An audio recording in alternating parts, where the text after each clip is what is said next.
히브리서 11장 23절에서 28절 말씀 가지고 보이지 않는 자를 보는 것 같이 참으라 하는 제목으로 함께 은혜 나누고자 합니다.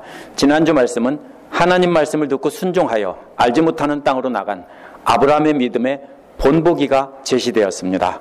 이러한 믿음의 사람들은 실제로 약속을 받지도 못하고 나그네로 살다가 죽으면서도 편안한 곳으로 돌아가지 않고 하늘에 있는 영원한 번향을 사모하며 나갔다고 했습니다. 아브라함과 이삭과 야곱 모두, 요셉까지 모두 아무런 증거도 보지 못하고 죽으면서 그 약속을 따라 행동으로 옮긴 사람들이라고 했습니다. 따라서 히브리서 기록자는 믿음이란 약속한 것을 얻지 못하고 죽으면서도 자신도 그 약속이 분명히 이루어질 것을 믿고 또 그 약속을 자손들에게도 전하는 것입니다. 어쩌면 우리도 그 약속이 이루어지는 것을 보지 못하고 죽을지도 모릅니다. 그러나 그럼에도 불구하고 우리는 그 길을 따라가며 우리 자손들에게도 똑같이 그렇게 전해주는 것입니다. 이제 오늘 말씀은 모세의 믿음이 본보기로 제시됩니다. 모세는 땅에서 가장 큰 권세를 가진 애굽왕의 명령이나 분노에도 두려워하지 않은 것입니다. 그러나 이는 두려움이 없다는 뜻이 아니라 정말 두렵지만 보이지 않는 하나님이 훨씬 더 두렵기 때문에 하나님을 바라보며 이 땅의 권세자들에 대한 두려움을 참는 것입니다. 오늘 말씀을 보면서 우리는 어떻게 하면 우리를 위협하는 이 땅의 것들보다 하나님을 더 두려워하며 견디며 나갈지 알아보도록 하겠습니다. 23절에서 26절 말씀은 하나님을 바라보며 고난을 선택한 믿음이 나옵니다. 23절은 원어에서 태어났을 때 모세는 믿음으로 숨겨졌다라고 되어 있습니다. 여기서 부모가 숨겼다 이렇게 번역되어 있지만 이해하기 쉽게 그렇게 한 것이고, 원어는 믿음으로 모세는 숨겨졌다 이렇게 되어 있습니다. 그래서 모세의 믿음을 일관성 있게 강조하려고 모세가 한 일이 아닌데도 모세는 믿음으로 숨겨졌다라고 한 겁니다. 누가 숨겼습니까? 그 부모들이 믿음으로 숨긴 것입니다. 그 부모들의 믿음으로 모세가 숨겨진 이유는 바로 본 것 때문입니다. 본 것 때문에 왕의 명령도 두려워하지 않았다는 겁니다. 그런데 본 것이 뭐라고 했습니까? 아이의 아름다움이라고 했습니다. 그런데 이 아름다움이라는 말은 그러면 아이가 외모가 아름다워서 너무 예뻐서 아까워서 왕의 명령을 안 어기고 그냥 그렇게 살렸을까요? 석 달이나 숨겼을까요? 세상에 어느 부모가 자기 자식이 아름답지 않은 부모가 어디 있습니까? 따라서 이 말은 외모가 아름답다는 뜻이 아닙니다. 고전 그리스어, 그러니까 소크라테스나 이런 사람들이 쓰던 그리스어와 성경 그리스어가 약간 다릅니다. 그 고전 그리스어에서도 이 말이 사람에게 쓰일 때는 외모뿐만 아니라 예의 바른 도시 사람 같은 성품을 지닌 사람을 가리킬 때 쓴 말입니다.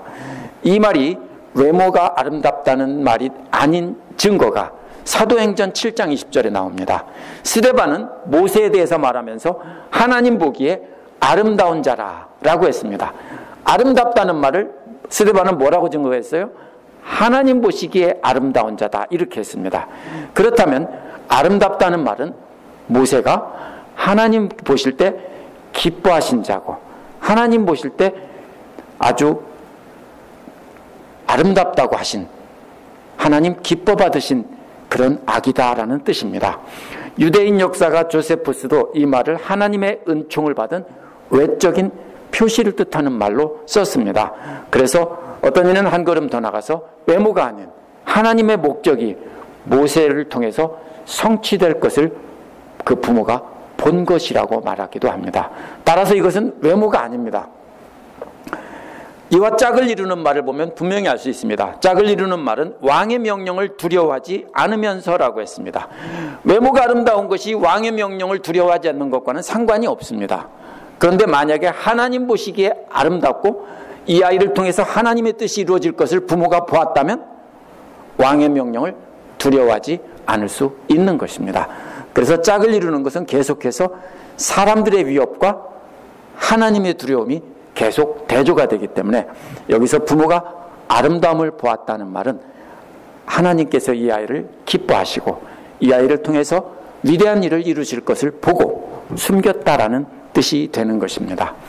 그래서 모세의 부모는 왕의 명령보다 하나님의 명령이 더 두렵기 때문에 그렇게 믿음으로 모세는 숨겨진 것입니다.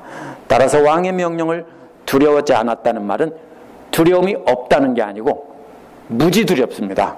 그런데 하나님이 더 두렵기 때문에 왕의 두려움은 참고 견뎠다라는 뜻입니다. 그래서 여기서 두려워하지 않았다는 말은 우리가 그렇게 이해해야 됩니다. 두렵습니다. 근데 더 큰 두려움이 있으면은 작은 두려움은 그냥 견디는 겁니다. 24절에서 믿음으로 모세는 장성하여 바로의 공주의 아들이라 칭함받기를 거절했다라고 했습니다. 대신에 무엇을 택했는지 25절에 나옵니다. 25절은 도리어 선택했다라는 말로 시작합니다. 뭘 선택했냐면요, 하나님의 백성들과 고난받기를 선택했다는 겁니다. 함께 고난받기를 선택했다는 겁니다. 함께 고난받는다는 말을 쪼개보면 세 단어로 되어 있습니다. 함께라는 말과 쏟아진다는 말과 그렇게 참여한다는 뜻입니다. 그래서 갑자기 홍수가 나서 물이 갑자기 왈칵 쏟아지는데 집 안으로 물이 들어오지 못하도록 문을 밀고 있는 그런 장면이라고 저는 이렇게 상상을 합니다. 그래서 막 떠내려가는데 함께 떠내려가지 않으려고 붙잡고 있는 장면과도 같은 것입니다. 모세는 편안하게 물 밖에 앉아서 쉴 수 있었는데 자기 동포들과 함께 그렇게 붙잡고서 떠내려가지 않으려고. 떠내려가는 게 뭡니까? 세상의 악한 일에 떠내려가지 않게 하려고 그렇게 고난받는 일에 함께 참여했다는 뜻입니다. 그래서 폭포처럼 물이 쏟아지는데, 고난이 쏟아지는데 그 속에 함께 들어가서 동포들과 함께 붙잡고 견디기를 택했다라는 뜻입니다. 모세가 포기한 것은 잠시 죄악의 낙을 누리는 겁니다. 잠시라는 말은 고린도전서 후서 4장 18절에서 보이는 것은 잠깐이요 보이지 않는 것은 영원함이라 라고 했습니다. 바울이 비교한 잠깐이요라는 말이 뭡니까? 이것은 이 세상 삶 전체를 말합니다. 그렇다면 이게 짧은 시간이라는 게 아니라 이 세상 사는 시간과 영원한 시간을 비교한 말입니다. 그래서 잠시 죄악의 낙을 누린다는 것은 이 세상에서 죽을 때까지 행복하게 부귀영화를 누리며 잘 사는 것보다 영원한 영광을 택했다라는 뜻입니다. 이 땅에서 평생 누리는 것을 뜻하는 말이기 때문에 하나님 나라에서 영원히 사는 것에 비하면 이 땅에서 우리가 편안히 사는 것은 잠깐이라는 겁니다. 모세는 이 세상을 사는 동안 평생 죄의 향락을 누리면서 잘 살 수 있었는데 그것을 거절했다는 겁니다. 바로의 공주의 아들로서 누릴 수 있는 것이었습니다. 고대에는 고대 로마나 그리스 문헌이나 그 이집트의 문헌을 찾아보면 양자로 입양된 사람은 진짜 아들의 모든 권리를 다 누렸습니다. 재산 상속뿐만 아니라 왕위까지도 상속을 받았습니다. 그래서 왕에게 입양되었다면 왕위도 이어받을 수 있었습니다. 어떤 사람은 모세가 왕이 될 수 있었다 이렇게 말하는 사람도 있습니다. 확실하지는 않습니다. 그런데 분명한 것은 모세는 이 땅을 살면서 왕이 되었거나 아니면 왕의 아들로서 평생을 잘 먹고 잘 살면서 부귀영화를 누릴 수 있었다. 그런데 그것이 잠시 죄악의 낙을 누리는 것인데 그거보다는 영원한 영광을 선택했다라는 뜻입니다. 26절은 바로의 공주로 계속 누릴 수 있었는데 포기한 것이 무엇인지 또 한 가지를 비교한 겁니다. 앞에서는 잠시 죄악의 낙이라고 했지만 여기서는 또 뭐라고 했습니까? 그리스도를 위하여 받는 수모를 애굽의 모든 보화보다 더 큰 것으로 여긴 겁니다. 애굽의 모든 보물보다 그리스도를 위하여 받는 수모가 더 큰 것이라고 했습니다. 그리스도를 위하여 받는 수모. 모세가 그리스도를 알았을까요? 그런 뜻이 아닙니다. 그리스도라는 말은 히브리어로 메시아라는 말인데요.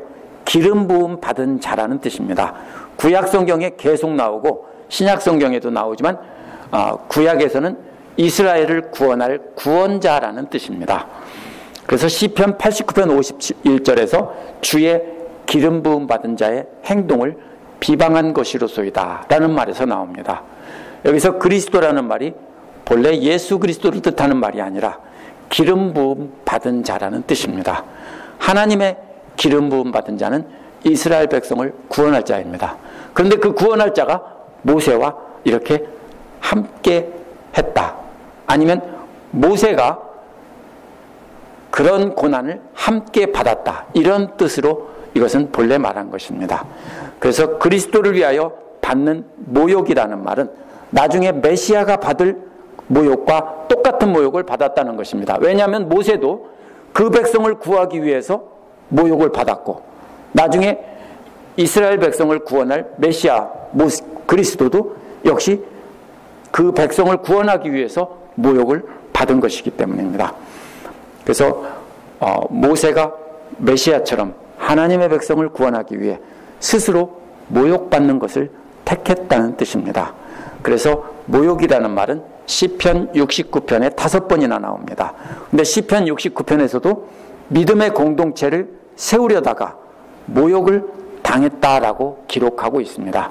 따라서 이 모욕이라는 말은요, 믿음의 공동체를 세우려다가 욕을 먹고 비방을 당하고 이렇게 고난을 당하는 것입니다. 근데 이것이 뭐라고요? 애굽의 왕실에서 받는 모든 보물보다 이 욕이 더 큰 보물이라는 것입니다. 모세는 예수 그리스도를 몰랐겠지만 초대교회 성도들은 이 그리스도를 예수 그리스도라고 이렇게 생각을 했습니다. 그래서 이렇게 모욕당하는 것과 대조되는 말은 모든 애굽의 보물입니다. 애굽 왕궁의 모든 보물보다 더 귀중한 보물이 그리스도를 위해서 모욕당하는 것이다. 히브리서를 봤던 성도들은 그렇게 다짐을 했습니다. 히브리서 기록자는 하나님의 메시아인 예수 그리스도가 모세와 함께 하셨다는 것을 염두에 두고 이 말을 썼을 것입니다. 왜냐하면 바울도 고린도전서 10장 4절에서 신령한 반석으로부터 마셨음에 그 반석은 곧 그리스도라고 했습니다. 따라서 모세가 반석에서 생수를 나게 한 그 반석이 바로 뭡니까? 예수 그리스도라고 바울은 말한 것입니다. 반석에서 나오는 샘물이 뭡니까? 그것은 하나님의 말씀을 상징합니다. 그래서 예수 그리스도를 통해서 나오는 그 말씀, 이스라엘 백성들에게 반석을 쳐서 샘물이 나게 한 것은 그들을 살리는 생명의 물, 하나님의 말씀을 상징하는 것입니다. 그래서 예수 그리스도라는 반석에서 나오는 생명의 샘물과 같은 하나님의 말씀을 위해 모욕당하는 것이 세상 모든 부하보다 더 귀중한 보물이다. 히브리서 기록자와 그 봤던 사람들은 그렇게 이 말을 적용했을 것입니다. 그 말씀으로 백성을 살리고 모두가 함께 하나님 영광을, 하나님의 영원한 나라의 영광을 소유하게 될 것이기 때문에 그렇게 애굽 왕실의 모든 보화보다 그리스도를 위해 욕을 먹는 것이 훨씬 더 귀중한 보물이라고 비교한 것입니다. 계속해서 뭘 비교합니까? 세상의 어떤 위협이나 아니면 세상의 어떤 보물보다 하나님의 것이 훨씬 중요하기 때문에 그걸 택했다는 것입니다. 그래서 아까 말씀드린 것처럼 고대 이집트나 그리스 로마 세계에서 왕의 양자가 된 사람은 나중에 왕위까지도 이어받을 수 있었다고 합니다.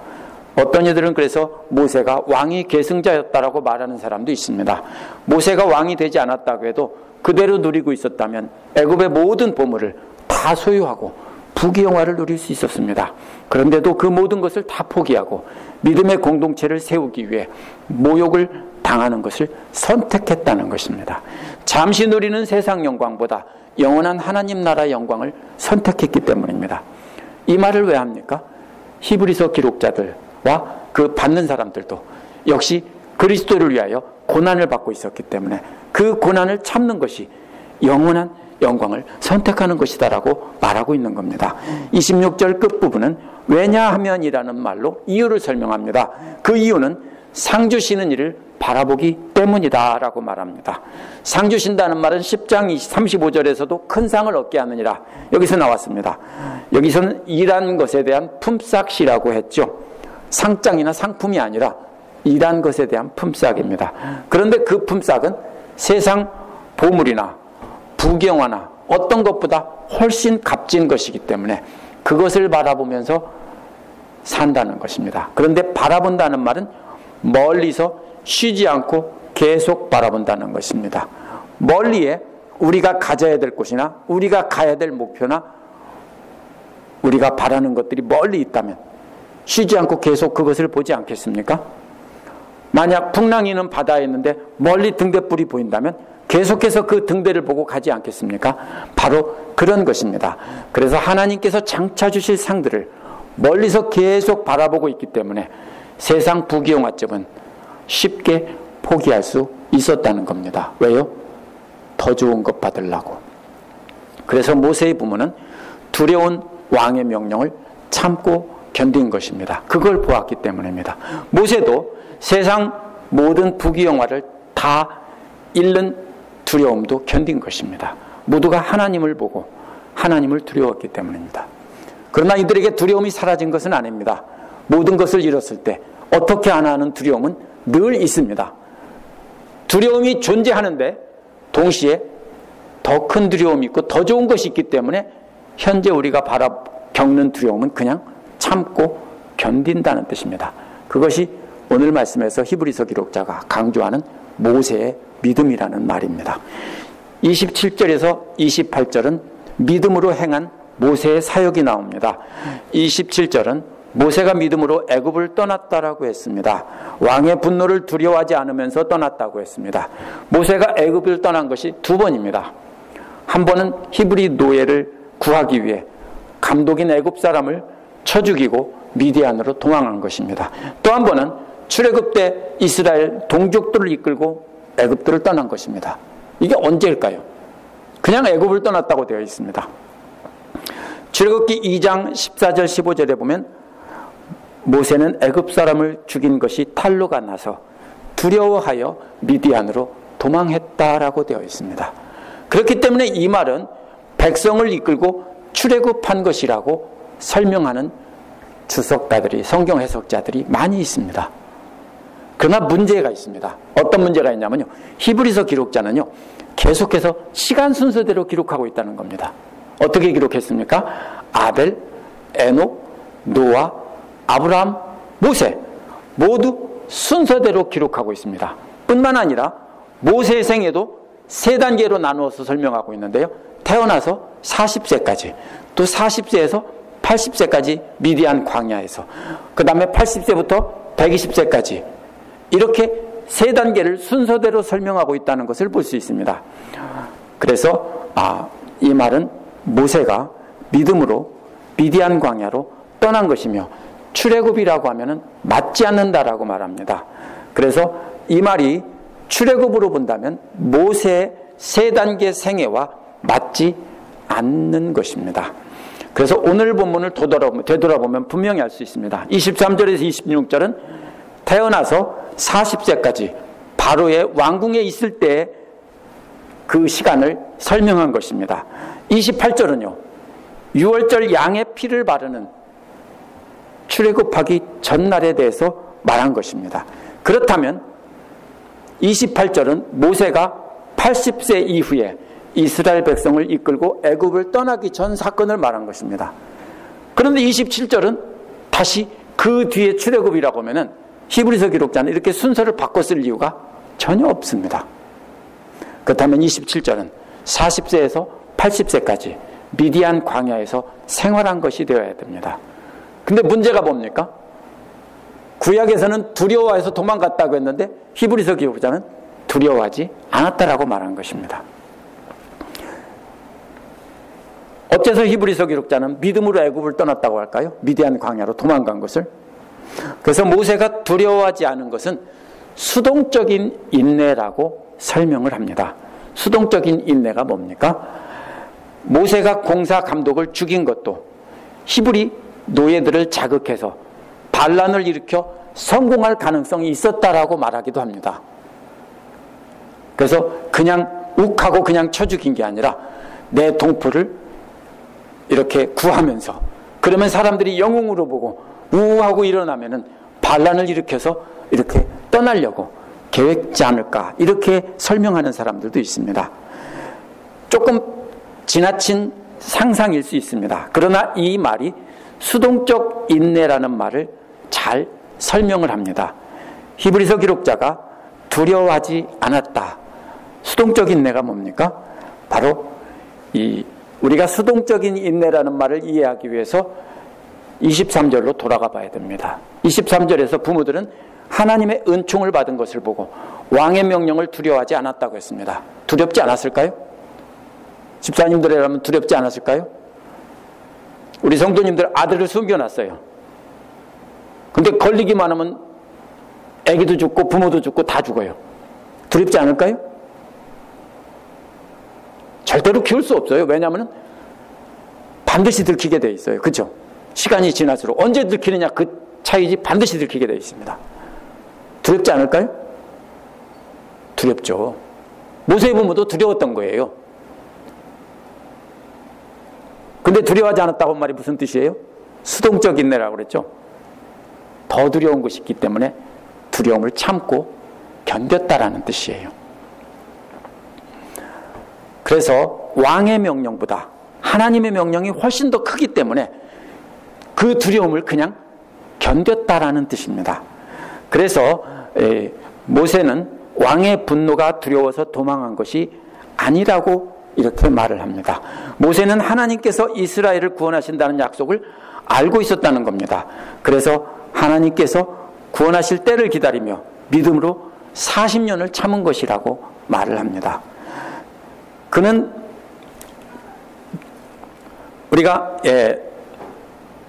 다윗도 사울을 죽일 수 있었지만 하나님의 때를 기다리며 참았습니다. 그렇죠?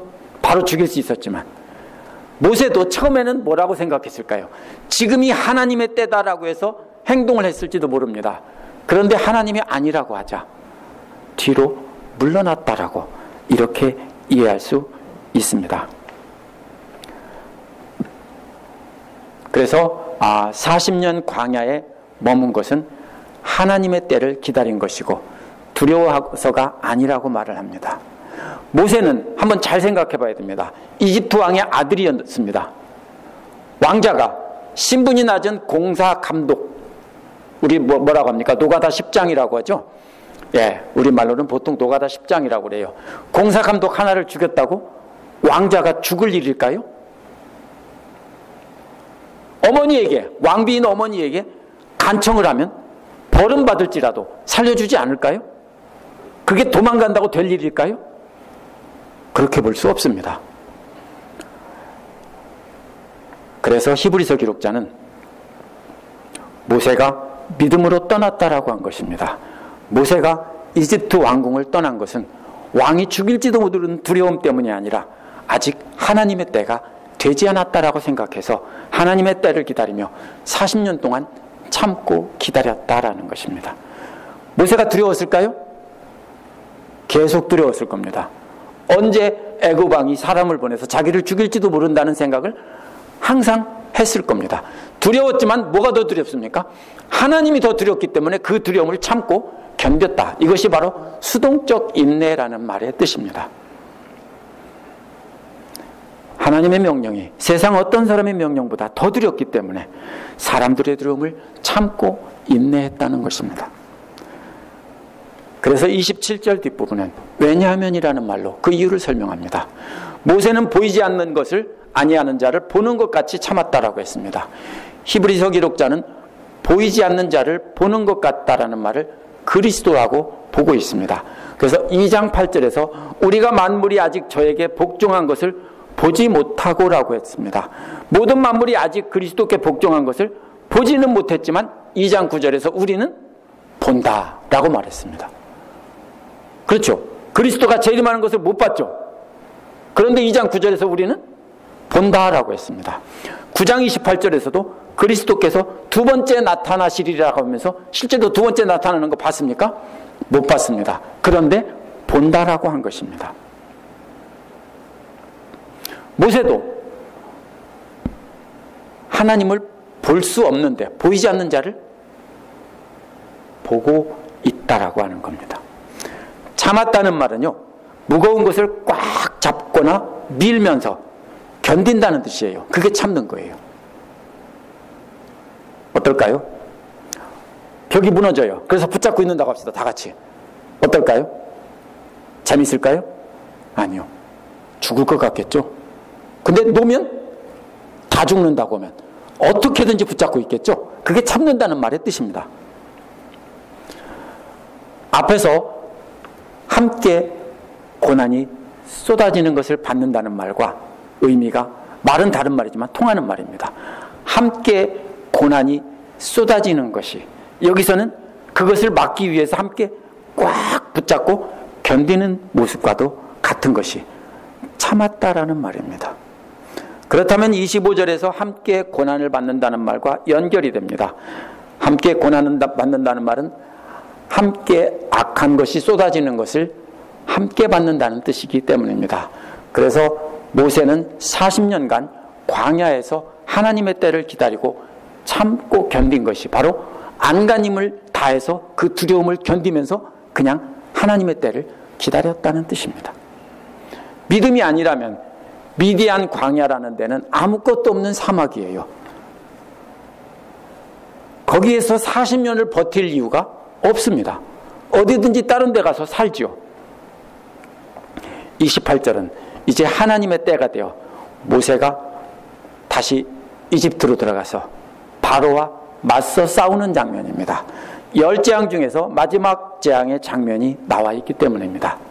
믿음으로 모세는 6월절과 피 뿌리는 예식을 완전히 행했다 이렇게 말하고 있습니다.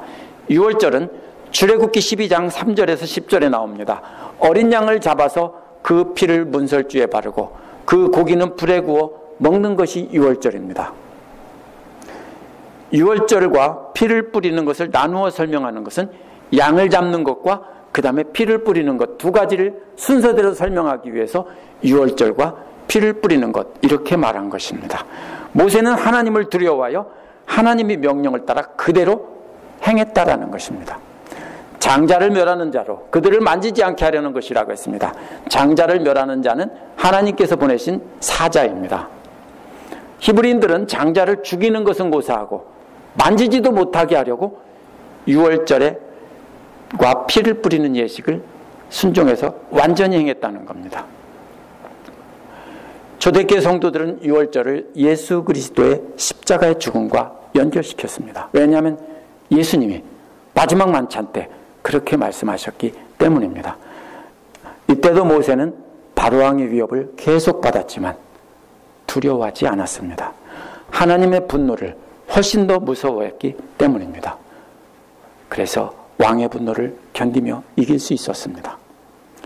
오늘 말씀의 핵심은요, 두려워하지 않았다는 말입니다. 그런데 두려워하지 않았다는 말은 두려움이 전혀 없었다는 뜻이 아니라 세상의 두려움이 크지만 하나님에 대한 두려움이 더 컸기 때문에 세상 두려움을 견디고 이를 악물며 버텼다라는 뜻이 바로 두려워하지 않았다는 말의 뜻입니다. 모세의 부모는 모세가 태어났을 때 아기 얼굴에서 하나님의 은총과 그 계획을 보았기에 왕의 위협을 참고 견딘 것입니다. 모세는 자라서 바로 왕이 죽이겠다고 하는 위협을 참고 40년 동안 광야에서 버틴 것입니다. 모세는 애굽 왕이 계속 위협했지만 10재앙을 계속 행하면서 끝까지 버틴 것은 하나님을 더 두려워했기 때문입니다. 그래서 마지막 재앙, 양을 잡아 문설주에 피를 바른 것입니다. 오늘 말씀에서 모세를 통해 보여준 믿음의 본보기는 이것입니다. 세상에서 겪을 두려움이 크지만 하나님을 더 두려워하기 때문에 이 세상에서 겪을 두려움을 끝까지 참고 견딘 것입니다. 이것이 바로 모세가 보인 믿음의 본보기를 한마디로 요약한 것입니다.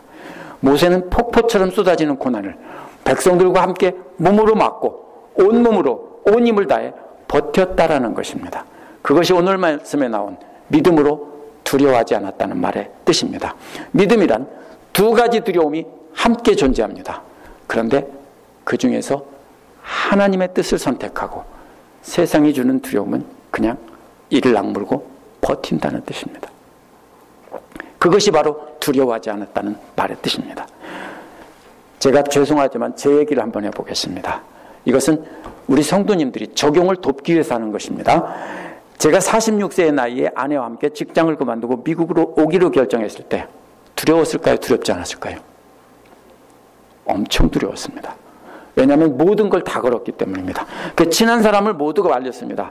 대학 선배는요, 퇴직하지 말고 휴직을 하고 가라고 했습니다. 그 말은 공부하다가 안 되면 다시 돌아와서 복직하라는 뜻입니다. 그러나 우리 둘이는요, 둘 다 완전히 퇴직하고 건너왔습니다. 다시는 돌아갈 수 없도록 다리까지 철거해버린 것입니다. 하나님께서 보여주신 부르심이 더 크게 보였기 때문에 어떻게 살아갈까 하는 두려움을 참은 겁니다. 그 두려움이 사라졌을까요? 한 번도 사라지지 않았습니다. 지금도 늘 그 두려움 속에서 삽니다. 어떻게 살아갈까? 앞으로 어떻게 살아갈까? 이것은 답이 없어요. 하나님께서 보여주신 비전을 바라보기 때문에 그냥 참고 여기까지 왔습니다. 사실 지금도 계속 두려움이 존재합니다. 그 두려움이 뭐냐면요, 노후에 대한 두려움입니다. 인간적으로 계산하면 답이 안 나오거든요. 우리 성도님들은 노후에까지 다 살 수 있게 대부분 되어 있을 겁니다. 그러나 우리는 한국에서 부부가 함께 직장 생활했더라면 지금쯤 한 내년쯤 퇴직하면은 이제 노후가 완전히 보장이 됩니다. 그런데 너무 일찍 그만두고 왔기 때문에 한국에서도 제대로 보장이 안 되고, 미국에 와서 유학을 왔다가 8년 만에, 7년 지나고 8년 만에 우리 교회 부임해서 소셜 시큐리티를 4월까지 딱 10년이 찼다고 편지를 받았습니다. 그래서 당신이 지금 67세가 돼서 퇴직을 하게 되면 1200불을 받게 된다라고 편지를 보내왔습니다. 제가 앞으로 67세까지 조금 더 늦는다고 해도 약간은 올라가겠지만 사실 별로 올라가지는 않을 겁니다. 왜냐하면 보통 소셜 시큐리티라고 하는 것은 30년, 40년씩 넣는 거기 때문에 이게 문제입니다.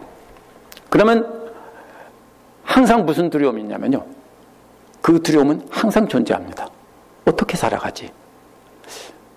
노후에 계속 건강하다면 우버택시라도 운전하고 뭐라도 하는데 아프면 어떻게 하지?